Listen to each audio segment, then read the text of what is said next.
Welcome, everybody. My name is Marissa Lovett, and I'm happy to be part of the Psychic Business Success Summit. All the talks have been really amazing so far, and I've really deeply appreciated Christina and all the work that she's doing. If anyone can see or hear me, can you just let me know? I want to make sure that I'm in the right place.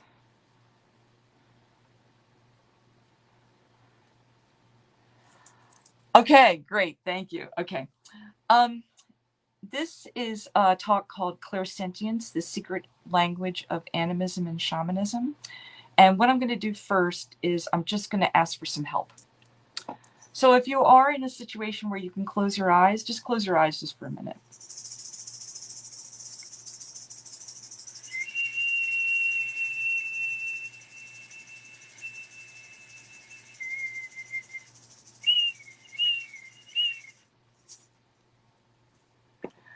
Okay. Hi, everyone. I may not be able to see your names and I may not be able to see the comments. So if I don't, I will come back later and answer any questions or comments that you have. And please feel free to ask questions. My name's Marissa Lovett. I have a business called Celestial Tree, and I'm a shamanic coach and a shamanic dream work coach specifically. I help people who are trying to recover their ancestral traditions or just remember the old ways. And I have a Patreon with my sister Kirsten called Shamanic Earth Medicine, which I'll talk about later, and also a free group on Facebook called Animistic Earth Medicine. So I'm going to be talking about using your clairsentient gifts to attract great work relationships and success that feels grounded in reciprocity, because that's really such a basic idea in animism, is that we're all connected, we're all part of the web of life. And so for there to be success, there has to be exchanges of energy that feel equal or feel really good. And that's what we're going for in our shamanic work, but also in life, including business. So I'll also be talking about refining your clairsentient gifts to do better healing and divination work with the spirits, especially with our local land spirits, because we all have them. So of all the clairs, clairsentience is probably one of the most frequently used in animism and shamanism, but it isn't talked about as much. And I am going to be looking down a little bit, but that's just to kind of see where I'm going. Many people don't realize this because many people are very connected to shamanic sight or soul travel, or even a little bit of the mediumship aspect of shamanism. So they don't realize that a lot of that is based on the ability to clearly feel. So, and basically, this refers to the ability to feel the energies of both spirit, physical energies, and the emotions. Now, there's, I think, different kinds of clairsentience. One kind is physical empathy. This is the kind of empathy where you can pick up an object, like in psychometry, and tune into a person's vibration and know a lot about them. Another kind is emotional empathy, which is also considered to be a type of clairsentience, which is where you can walk into a room and perceive without being told what people are feeling. And the third is spiritual empathy, which is the ability to understand the energies, the spiritual energies, and the spirits around you with your felt sense, your ability to feel. So my introduction to clairsentience came when I was sick. I had this sort of mystery illness. I had been injured. I wasn't recovering. I was doing all the stuff I was supposed to be doing, and it wasn't getting better. Oh, hi. Thank you for attending live or watching the replay. And so I became sort of, I had a lot of fear, and just a lot of really strange things was happening to me. I felt like my body was kind of like just sort of turning into this different body. My life was turned upside down. I couldn't work. Just all this crazy stuff was happening. So in the middle of all this, I had been told by a psychic reader that I was a light worker, and I had no idea what that meant. So there was all this like sort of spiritual awakening happening while I was having all these horrific physical problems that no one could diagnose. So I was sort of introduced to the idea of clairsentience through two psychics. One of them was Rosalind Bruyere, who wrote the book Wheels of Light, and the other one was Barbara Brennan. And these are people from a really long time ago, from like the 80s and 90s. And at that time, if you were a clairvoyant, there were some books out there. If you were a medium, there were some books out there. But if you were a clairsentient, forget it. There wasn't that much. So I was watching a video demonstration one time of Rosalind Bruyere, who was a brilliant clairvoyant, doing a healing. And she was talking about what she was seeing in this woman's aura. And then she ran her hand and scanned up and down the woman's energy field. And she was like, I always do this because I think my eyes can fool me, but my clairsentient sight, perceptions will back up what I'm seeing. And this really struck me because I realized, oh, like this is what I can do, and there's a place for it, you know? So this is sort of like my first introduction to seeing a really talented and gifted clairvoyant also use clairsentience. Now, on the flip side of things, I was reading Barbara Brennan's book, Wheels of Light, which in the 80s and 90s was kind of like the map for the aura that I was most familiar with and my friends were the most familiar with. And in the book, she reveals that she had been doing a form of body work for like maybe a couple of years. So she was very attuned through her hands. She could feel by touching someone's skin or even their energy field, lots and lots of information about them, past lives, all kinds of things, emotional traumas. But she said one time she woke up in the morning and her husband was lying next to her in bed and she could see part of his aura. And that was the beginning of her mapping all the energy fields that she was going to hire someone to paint that were going to be part of the book, Hands of Light. So clairvoyant sight can sometimes become switched on by a stronger clairsentient gift or vice versa. And so I'm going to be exploring that more later because the combination of how these clairs work together is deeply important in shamanic work. So now I'd just like to introduce you to clairsentience with a little very simple exercise. So the first thing we're going to do is we're just going to get introduced to clairsentience.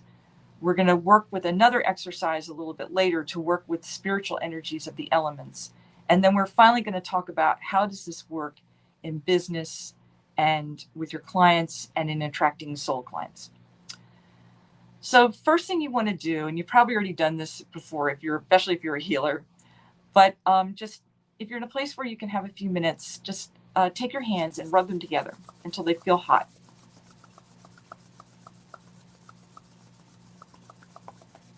And then you just want to shake them off a little bit. So you just they don't feel like really red hot. So now you just want to very slowly bring your hands together. Let me see if I can get over a little bit more. Right. Okay, yeah, sorry, getting the camera wrong. You want to bring your hands together until you feel like a cushion of air, or you might feel heat, you might feel tingling, but you just want to feel something between your two hands. And it may happen at a very great distance, or it may happen when they're very close together. It doesn't matter how close they are together. It just matters that you feel something. And it doesn't matter whether you feel heat or cold. Now just try to move your hands forwards and backwards a little bit, and you may notice that this area right here around your palm in the center is where you most easily feel the energy, whether it's tingling. I feel it like a cushion of air, but however you feel it, heat, cold, there's no right answer. There's just what you feel. And sometimes it's best to focus on this area because there's an actual energy center here, and sometimes it's easiest to pick up. But you can also do this with your hands. And a clairvoyant exercise that Barbara Brennan teaches is to take your hands, put them together, and then slowly bring them apart and see if you can see the strings of energy that go between the hands. Now, this works better if you're going to apply seeing to it, if you're either in a low light situation or next to a white background, like a white wall, because you want to minimize the competition. So basically, that's basically clairsentience in a nutshell, just your ability to feel energy.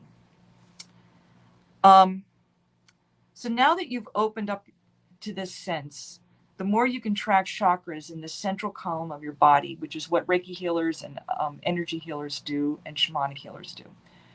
It's a big part of shamanic cleansings like limpias and curanderismo. The Karo use it a lot. It's used a certain amount in soul retrieval work. So there's a lot of shamanic processes that have to do with clairsentience. But clairsentience also works at a distance. And as I talk about that throughout the time we'll be together, you'll see how you can feel into this sense, this felt psychic sense that you felt between your hands, to tune into the souls of your ideal clients and to tune into even workshops or classes or offerings that are ideal for them. So many people think that shamanism and animism is centered on a type of visionary spirit travel, which is one of the characteristics, at least, of traditional shamanism. However, there are many shamans and ritualists who merge with spirit helpers while soul traveling. This sensation of merging is, you track that through your clairsentience. You feel when you've merged. Now, you may hear something different or see something different too, but it's a felt sensation. And that's a very important thing to realize about traditional shamanism. So basically, Cindy Dale talks a little bit about the different types of clairsentience and how they're tracked. But the main thing you want to know is that all of these clairs are felt most keenly through your gut. That's why you have like a gut feeling. So in other words, if you have physical empathy or emotional empathy, you're probably tracking this through your gut. If you have spiritual empathy, you're probably tracking this through your heart. Verbal empathy and visual empathy would be more like, fifth and sixth chakras. So there's two. So finally, I'm going to talk about spiritual empathy, which we're going to be using an awful lot in this work. Instead of sensing physical or emotional sensations, this allows a person to sense the presence of spirits. When the spirits are very, very close, including merging with you, that's when the real miracles can happen with shamanic work. And these spirits may feel positive or they may feel challenging. There can also be energies that are positive or challenging. The positive spirits may feel hot or cold as they get closer. So in a few traditions, like the Andean one, various energetic vortexes are organized through the belly, heart, and head. These parts of the body focus the vortex gifts to do certain jobs. So in other words, your belly is where you track certain types of, like you basically can track, well, for example, in your crown chakra, you can get a big picture. In your heart, you can learn how to sort of relate. In your belly, you're doing sort of, it's almost like a pendulum where you're doing either or. So you're saying energy feels good, energy feels not good. Whether you're sensing it, hearing it, or seeing it, you're tracking all of that through the belly sense in the Andean traditions. So let me just take a break and, oh, so you mean feeling in the hands is clairsentience also? With me, it's been mostly feeling in my inner body. That's perfect. That's very shamanic. But for some people, they don't realize that they have this very basic gift until they feel it through their palms. A lot of you are healers. You're very advanced. So you're way beyond that.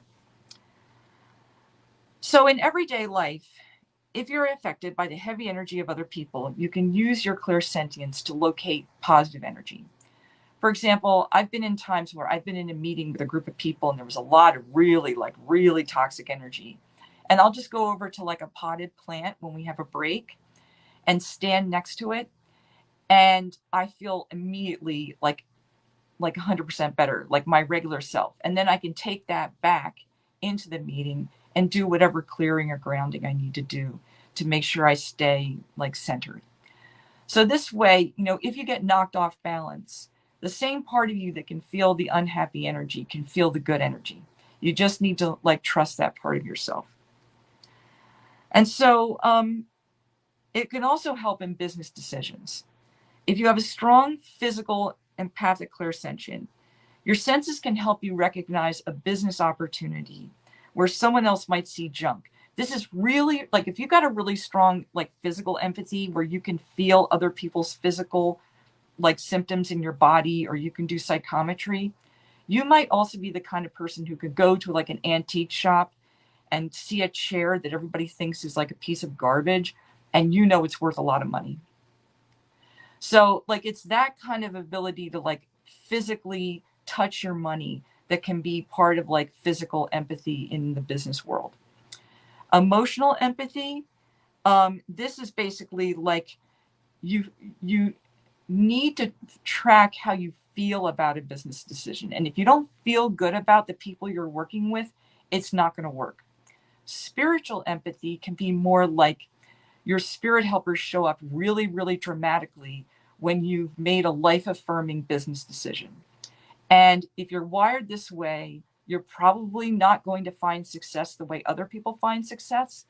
Your map is going to be that when your spirits show up the most strongly, whichever spirits those are that you rely on the most, it can be ancestors, power animals, deities. It doesn't matter what the spirits are. It just matters that they're the ones that you trust the most.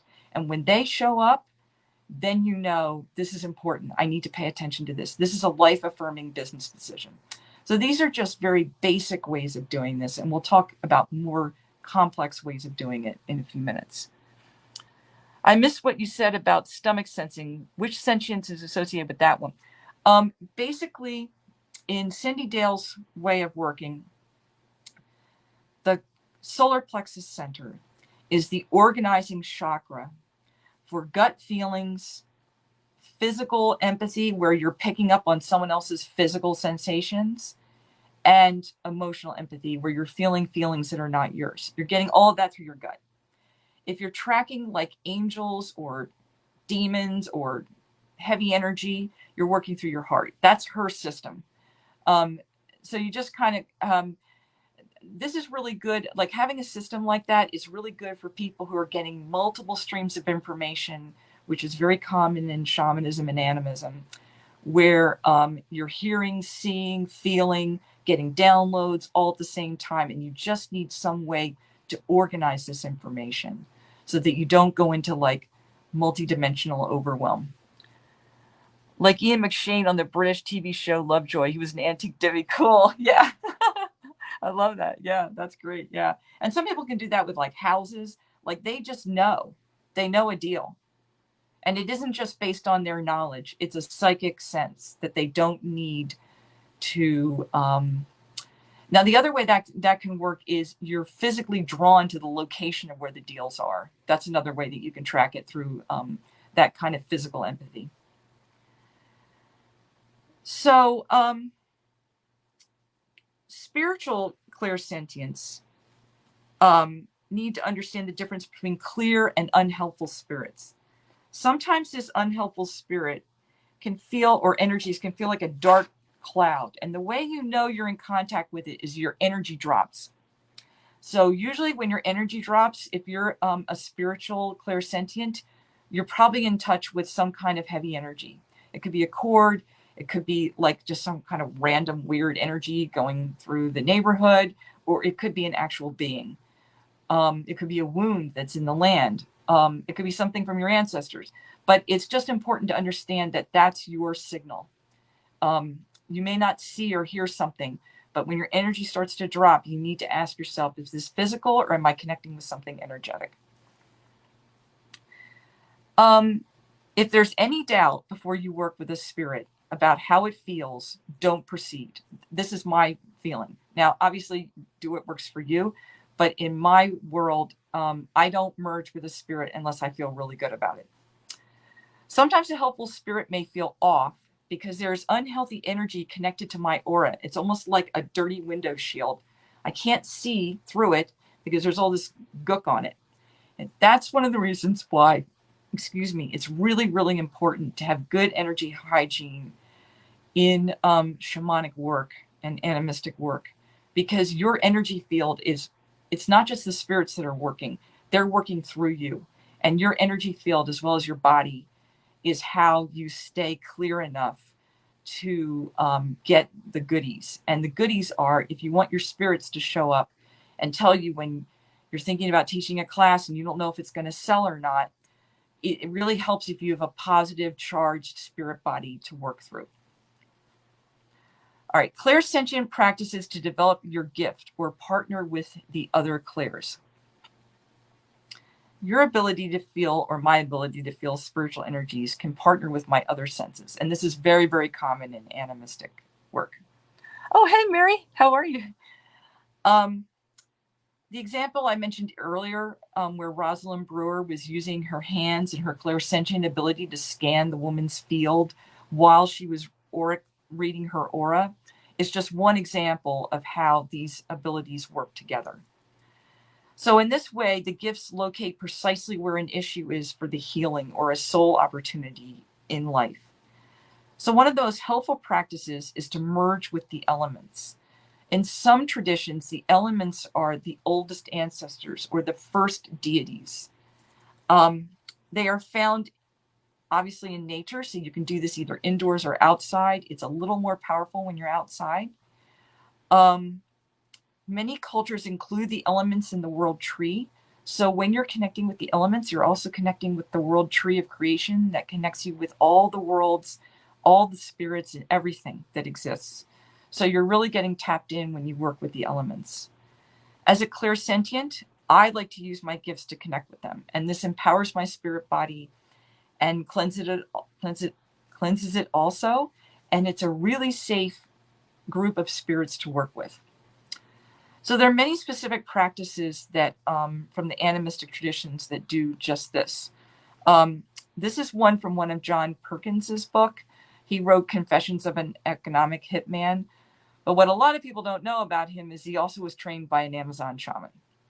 And so he calls it kamain, which is a word, kamai or kame, which is a Quechua word that describes energy moving through a healer the way running water moves through a river. So it can be transmitted through breath or through the hands. Oh, you work with the elements. Awesome. Yay. Okay, so if you have a minute, let's just go ahead and do this exercise.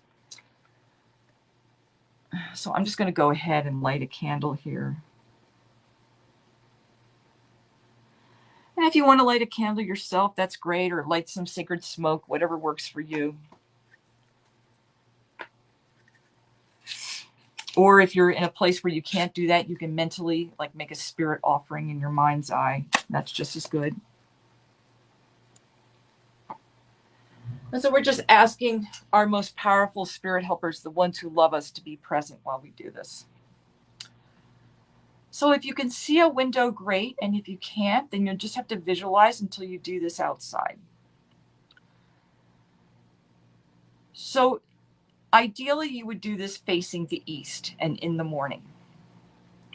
You want to reach up your hands towards the sun.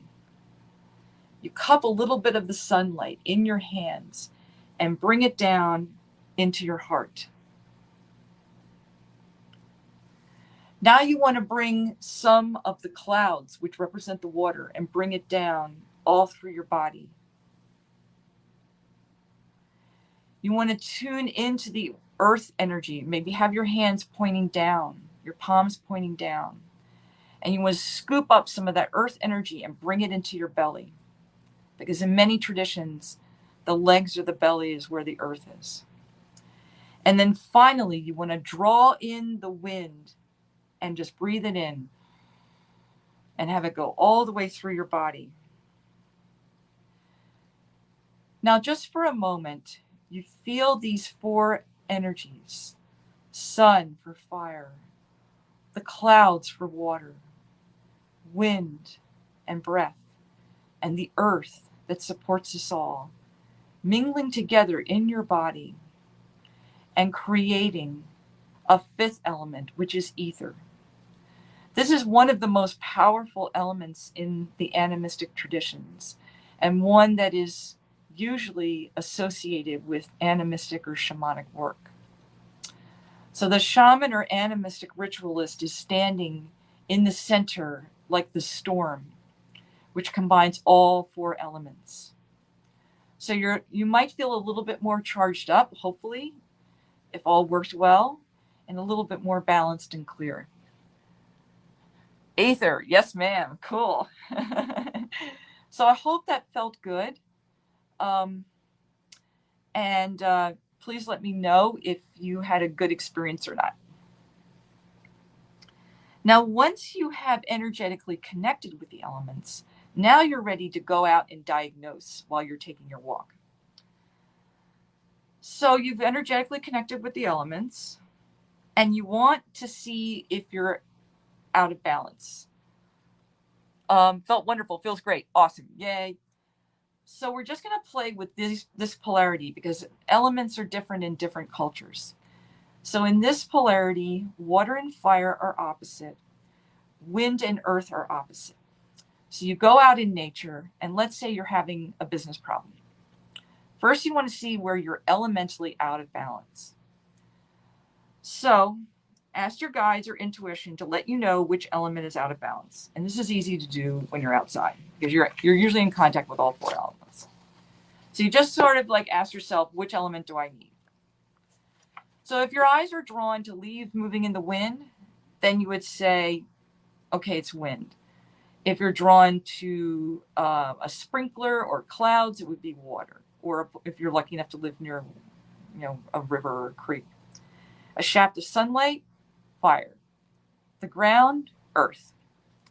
Okay, now sometimes the way I do it is that the element I need is the opposite of that. But you can do it when you're starting out so that the element you need is the one you see. So let's say I'm too earthy because I see the earth. That means I'm too bogged down in the details of my business. And I need to get a big picture view because wind is the opposite. If you're starting out and you see earth, it's saying you're too conceptual. You've got this big plan, you're doing great with your plan, but you need to get down to the practical step-by-step process. You're messing it up when it comes to the details. Earth, like wind imbalances, can give you the feeling of, it's a very strange feeling of like, almost like 1 minute you're in the clouds and you feel great and you see everything, and the next minute you're bogged down. Or you're doing all this stuff, you're paying attention to every little process, and you're thinking to yourself, why am I doing this? That means you need to go back up into air. Now, if water and fire are out of balance, this can be a connection between your market and your branding. So fire for me is branding because it's all about me and taking action. Whereas water is about my market. Who am I trying to work with? So if my water is out of balance, it means I'm focusing too much on me, what I want, and not enough tuning into my market. If it's the other way around, I'm almost being a people pleaser. I need to get back to like what I care about, what makes me different, me unique. And this is one way you can use the elements as spirits, as powerful spirits, to help you with your clairsentient abilities to feel and see and hear like a little bit of the matrix through the web of life about what decision you're supposed to make with your business. Now, the reason I suggest doing this is because some people are very, very good at doing like a medicine walk where they go out, they ask an important question, and they wait for a synchronicity, like seeing an animal 3 times. But for some people, this is like way too, like they're just not there yet. And I found that this is a great way because even if you're in a city, you're going to see the 4 elements. So you don't have to live like in the middle of the woods to do a medicine walk. You can do it when you're walking down the street. You can even do it when you're looking out your window.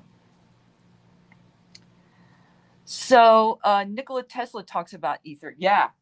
Ether is very, very powerful. It has different names in different cultures, but it's sought after as an element that is necessary for shamanic work to happen because it's at the center of, if you have a medicine wheel, it's at the center of the medicine wheel usually. Love this opposite elements in business. First time hearing talk about this, Cole. Oh, good, good. I'm glad it's helpful. So just to go over again, Earth represents the physical aspects of your work, like products, cash flow, location, or office space, but it also can mean details. Wind would be schedules, information systems, continuing education, even a little bit about how you write your copy or getting the big picture. Fire is branding, leadership, passion for your business. But even to take action, even if you're on your own, if you feel like you're the only one out there, fire is telling you to do that. Water is customers, coworkers, marketing, relationship building, feelings, or community. So now we want to talk about blending clairvoyance, clairaudience, claircognizance, and clairsentience. Because when you're doing shamanic work, as you can tell from when we went on the imaginary walk, you're not just feeling, you're seeing and hearing, and also probably getting downloads at the same time. So all of us have all of the clairs, and we bring this into our animistic work.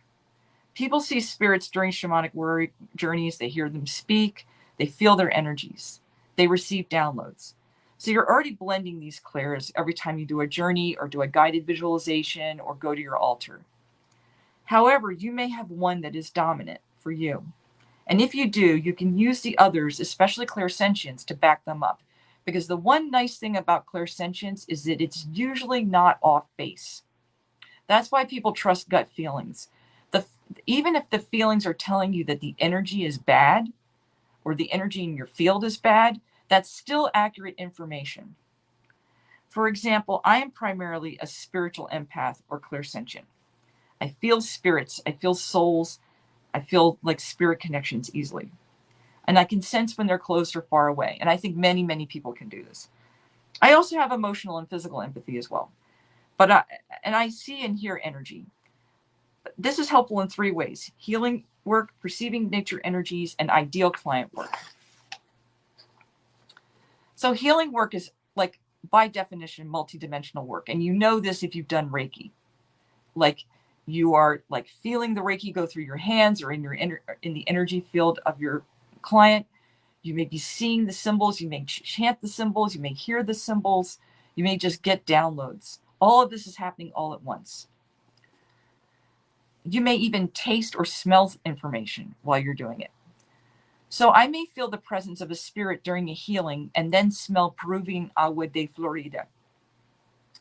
Now, there's no bottle of agua de Florida around. I haven't used it with the client because I work long distance most of the time. And I may be scanning a person's aura for stuck energy with a rattle, and my hand slows down or senses heavy energy. At the same time, the rattle makes a more muffled and less clear sound. I may sense heat in a person's aura while their skin feels cool. So the heat is not coming from the person's body, it's coming from their energy field. And then I'll see a bright red film over the place where the heat is. This is my visual clairvoyance helping to back up my clairsentient feelings. So you are probably familiar with this type of interaction between the clairs. So just to give you a little bit of a sense of what this might look like, I like to partner with a river rock. Now, this river rock is connected to a particular spirit that helps me. But one of the things that river rocks can do in some of the traditions is that they track stuck energy because rivers are always flowing. So if you move this river rock across the energy field of your client's body, and you can even do this if you work on Zoom, you can just go down. When that rock stops or slows down, that's telling you as a clairsentient that there's a block here because the river rock wants flow. And this is just a simple way that you can partner with a nature energy in your healing work to track a block. So yeah, gut feeling, animal intuition. It's one of our remaining connections to the animal kingdoms since humans started to separate or civilize ourselves. Yes. Greetings. Is that Jasper? I don't know. It's a river rock, and I don't know. It may be like a Jasper combined with something else, because sometimes that they won't sell you something pure. Yeah, so basically you're enhancing both of your clairsentient and your spirit contact abilities through combining these different senses or working with a spirit through the form of, let's say, a rock while you're doing this healing work. And nature energies can be complex as well. Many powerful natural places have been weakened through careless misuse by human beings. So the spirits can be both helpful and less helpful. So there's many ways to develop discernment, but the first is to find a place in nature where you consistently feel great. And I call this a power spot. Um, Hopefully this is a place you can visit frequently. So over time, you can really get a sense of what it feels like when you're there. Um, your clairsentience can help you to identify this place, but your clairvoyant sight might help you to see, like, let's say, a globe-like light around a blossom, which would be its deva. Or you may pick up trash in a low energy area and see or hear the spirits responding positively to your effort. Or you may basically, the senses can help you interact in a more respectful way that really begins to open up better relationships with wild places. And this is the kind of reciprocity that you also want to see in your business decisions. Doesn't look like jasper. Really, it looks like unpolished green jasper to me. I don't know. That's interesting. It was sold to me as a mutt rock, and I have no idea what it is. And I'm sorry, I can't answer that question. Sensing your ideal clients and what will attract them also benefits from using multiple psychic pathways simultaneously. Soul communicates through the perception of spirit energy, especially if you're a spiritual empath. You feel the rightness of it. When you make a soul decision, and I think everyone's had this experience where they feel right, that's usually your signal, your felt sense that you're making a soul decision. So you may see and hear spirit and get all kinds of downloads, but that feeling of rightness is probably present when it's a soul client or a soul business choice. So this can move through all of your business decisions, from client offers to marketing to the work itself. So I'm going to talk more about this later, but I just want to mention a little bit about the process now. So I'm blending a feeling of rightness with the other clears. I like to sit next to my Andean medicine bundle, and I frequently come to this bundle with the prayer, tell me what I need to do, or let me be, do, and say what you want me to, because I trust this bundle. This bundle has helped me be more of my true self. I wouldn't just do that with anything. And there are specific spirits I work with who will tell me what future generations need. And when I get that message, I know that this is a soul offering that I should offer to people. And also, it's got to be something that I find fun, because my spirits know that I want to have fun with my work. So I've received downloads about classes or programs to do that will connect with my clients this way by being around my power objects and feeling their good energy and the rightness of something as they're giving me a download, I'm hearing something, or I'm seeing something. Or I might hear a voice asking me to find an easy way for me to offer more free work that is not taxing for me, because I also want to make sure I'm respectful of my energy. I might see a series of posts that integrate my work with climate change. I also work with my sister, who's a wonderful empath, and sort of has skills that I don't. So it's a nice blending. And besides a friend and family relationship, it's a soul connection. And I frequently receive information from her that becomes the foundation for a good business decision. But it's the rightness of the energy that lets me know this is a soul decision and not just a great idea that might be for someone else to do. Because I believe that ideas are spirits and that they travel from each of us to each other, and every idea isn't right for me. So let me see what I live in a place where there's lots of jasper, hematite, and other crystals on the ground in the hills. Oh, cool. That's amazing. So I want to talk a little bit about clairsentience in shamanistic and animistic embodiment. So for myself, shamanic and animistic embodiment is a very clairsentient experience. So let me explain to you what that means. In traditional shamanism, and probably the the animistic tradition that most people are the most familiar with is in voodoo. When people embody the Loa, I think they're called Loa, the spirits, they become those beings. Those beings use their hands, their legs, you know, and in Siberian traditions, they may speak through the people. It's a very full-bodied experience. It's a complete merging. New York energy is heavy. Yeah. Cities are very powerful. One of the most interesting books I've ever read was a Tibetan Buddhist book that I cannot remember, except the Dalai Lama did a commentary on it. And this Buddhist guy said, if you meditate on a mountaintop, you'll get the ability to see the big picture. If you meditate near rivers, you'll get this experience. But he says your meditation won't really start to pick up until you start meditating around ghosts or around in the market, because there's a lot of heavy energy there. So I thought that was really interesting because, you know, I'd always thought that the idea was to like kind of not be around the heavy energy. So yeah, I mean, when you're in a city, you're around a lot of people with undigested energy. And yeah. So some like voodoo or traditional Asian shamanism involve the spirit helpers working through the voices and bodies of the spirit workers. And this also happens in Sather. It happens in mediumship. It just happens in different degrees. So because this can be very dramatic, careful training is often involved, along with education about the different levels of embodiment. But there's a very common and sort of low-level embodiment, which can be about having your ancestors come through your body and maybe use your hands when you're doing something that they love to do. And you may feel close to them at that moment. Or in the core shamanism traditions, where you dance your guardian animal spirit, you become your animal, you make the sounds that it makes, you move the way it makes, you know, that kind of thing. So because this is such an energetic experience, these clairsentient gifts can be very helpful. Wrong energy feels like what the Russian shaman Arseny Popov, and he has an Animism and Shamanism group on Facebook, calls sticky darkness. And for me, it always feels like a dark cloud. And you definitely want to stay clear and protected from this energy. If it interacts with your aura, you want to have protective amulets, and you want to have ability to cleanse and bless yourself, or you want to be able to go to a practitioner that can clear you. It can be helpful to have another practitioner do that for you.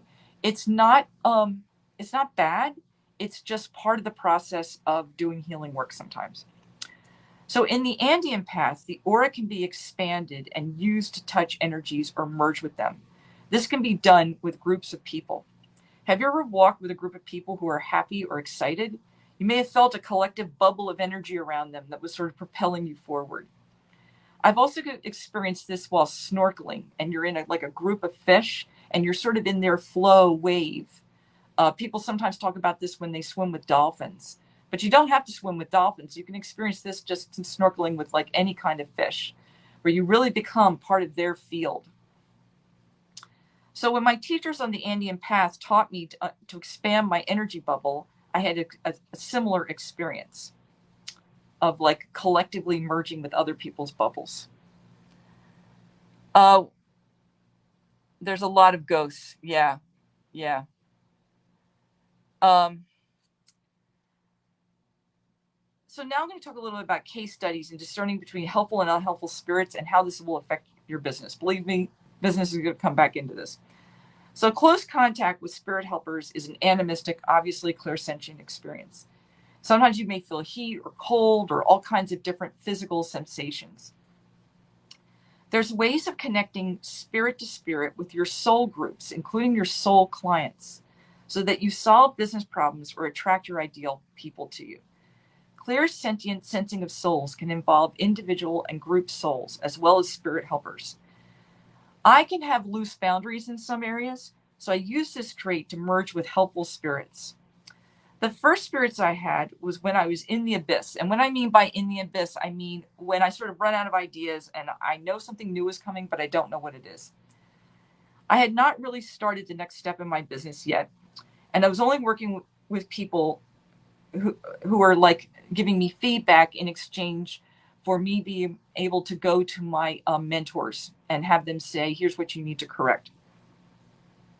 I felt my spirit helpers were really pushing me to get started, to get out there, but I have like shadow issues about not being ready, and unfortunately those were getting in my way.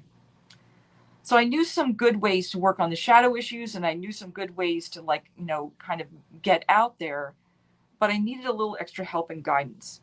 So I went to my favorite power spot in nature, which always has great energy for me. It's a place called Hudson Bayou. And I said my prayers and did my offerings. And when I looked down, there was this beautiful Florida ibis feather, and I hadn't seen it before. It was almost like it materialized out of nothing. And it really felt like when I picked it up, that the river, the bayou itself, was blessing me and saying, go forward, it's time to do it. And it gave me that extra energetic push, like, it's time, you're ready. It may not feel like you're ready, but you need to do this. Oh, okay, cool. All right, that's interesting. Now I can see what the jasper looks like. So I knew that I was on the right track. And that's where you can actually have a spirit helper in nature tell you, yes, you are making the right decision. This is the right decision. Another experience involved a coaching client. This person was a powerful manifester who she didn't like to journey, but the spirits would come to her. And so during our sessions, she made contact with a powerful ancestral spirit helper who really loved her and wanted her to get out there and really start moving. So what we did was we found, she located a special piece of jewelry that she really loved. And we did a process where this spirit helper, this ancestor, blessed this piece of jewelry. So whenever she had a scary meeting with a client and where she really needed to perform, she would wear her special jewelry and she felt like Wonder Woman. And it really, really helped her. And so in this way, it was as if by wearing this jewelry, she was actually merging a little bit with the spirit of this ancestor.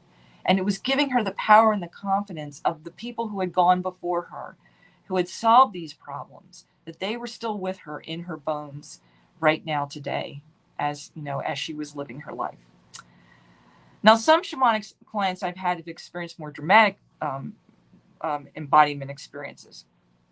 For these people, embodiment is a very visceral experience. The spirit merges with them, and it's easy to sense its presence going forward. So after they have that one experience where, like, the spirit is like part of their body, they know when that spirit is around. So for these people, when the spirits are close, it's easier to make good decisions about creating content. I often refer these people to work with either Christina or watch her excellent YouTube channel. And after they learn how to proceed, they create contact that is affirmed by the presence of their spirit helpers. And this content helps them to be seen more clearly and attract soul clients. So you can actually not just do this yourself, you can work with other people this way. I once found a walnut rock on my window seat. Oh, cool. That's cool. Walnut seed. That's fantastic. Yeah, it's all those. This is the important thing about shamanism and animism that people don't realize. It's a dialogue with the spirit world. So when that spirit shows up in physical form in some way, it's a tiny bit of embodiment. The spirits are coming through the walnut. Now, it's not the most traditional way of doing things, but traditional people do things that are like that. They're just a little bit more sophisticated. So soul clairsentience applies to groups as well. I've also had an experience where my most powerful spirit helpers stood next to me as I thought about an idea for a class. And that was my message. Like, I was sort of like, I want to do this thing, but I feel nervous. Like, I always go through this shadowy, am I ready kind of thing. And it's good because it helps me to prepare, but it's bad because sometimes I don't move as quickly as I'd like to. So I had this really visceral, powerful experience of one of the deities who works with me standing right next to me, not just saying go forward with this, but I felt this blast of energy blasting at me. And I was standing outside when this happened. So it was just very profound. And I was like, okay, I'm going to go forward. I'm going to do this. And the closeness of that energy helped me move forward. So you do get like an empowerment from these experiences. And I've sensed clients who might need a particular teaching or ritual in the future. So sometimes it's if your ideal clients are reaching out to you through time and space. You start thinking about them. You might dream about them. You're going, this person, like I can see something that this person might need that I'm doing right now that could be really helpful. And usually that person or somebody who needs that the same exact thing will cross your path. So in this way, you can kind of anticipate what people want next. Also, I like to contact spirits who specifically help with the new world we're living in. These spirits often suggest teachings that will benefit soul clients in the future. I like to believe that these experiences are ways of making our spirit work businesses function more like animistic cultures, where everyone feels like they're sort of part of a web, as I mentioned before, and we're all sort of nodes that are connected by spirit.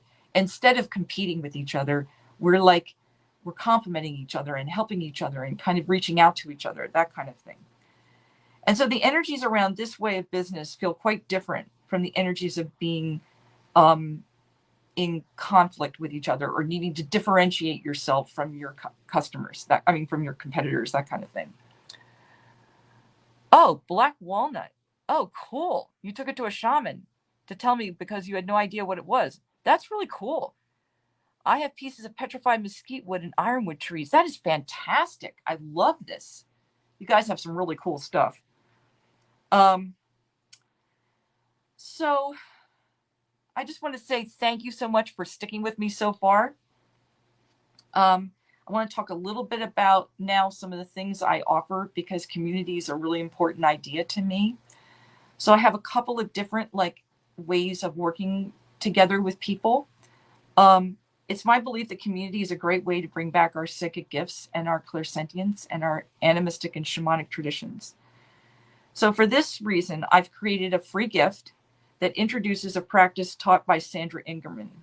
It's called Transfiguration and involves two forms of merging with spirits. A journey called dismemberment, which is where your spirits rip you into pieces in order to release what doesn't work anymore. And one called shape-shifting, where you merge with a spirit helper. So you become even more than what you were before. It's also part of the content in the Patreon that my sister and I do called Shamanic Earth Medicine, which you're all welcome to check out. We have different levels. $1 level, that's where we work collectively in the group. Another $5, which is where we work doing just ceremonies or special teachings. And then since April, I've been teaching a class called Dreaming in the Nine Worlds, where we're specifically focusing on the Germanic traditions and how animism weaves into that. We also have a free group called Animistic Earth Medicine, where we explore traditions from all over the world. And this week we're working on different maps of the other world from different traditions and how they work. And trying to kind of remember how to reconnect to nature, to the spirits, to each other, that kind of thing. Or I'd love to connect with you on one of my YouTube channels where I do some trainings like the one I did today. Now, the other thing I just want to tell you about is that in the future, I'm going to be offering packages besides one-to-one coaching, which is one of my favorite things to do. And I'm also going to be offering another free class about dreaming.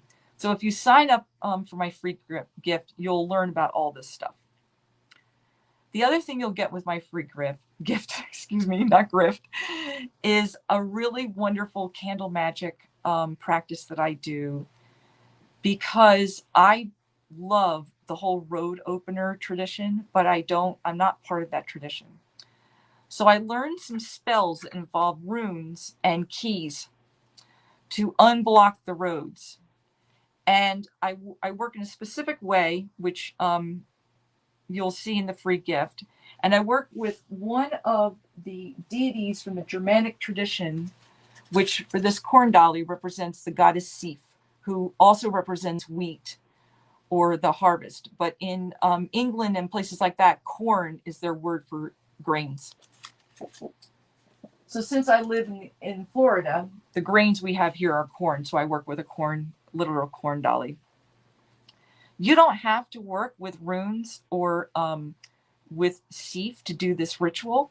You can adjust it to whatever deities you work with. But I found that it really helps a lot. It unblocks and it attracts my right clients to me. My daughter collects rocks and divines with them. I never showed her this. That's really cool. I love Marissa's Dreaming in the Nine Worlds class. Oh, I'm so happy. Thank you. So I just want to say thank you so much for watching, for all your great comments. For anyone who watches in the future, please feel free to reach out in the comments if you want to. Um, and I will be putting up the links to all of that as soon as I get done with the this talk. But I really appreciate Christina going to all this hard work to create this beautiful business summit. I think as healers and teachers, we really need to be able to get ourselves out there so we can start to make an impact, not just on the people that we work with, but on each other as well. Hey, Marissa, I'm a shamanic dreamwork researcher. Cool. That's fantastic. I love that. Yeah. Um, oh, thank you. Good, good. I'm glad that this resonated with you. Thank you so much. So what I'm going to do right now is I'm just going to thank my spirit helpers for their help, and blessings to all of you.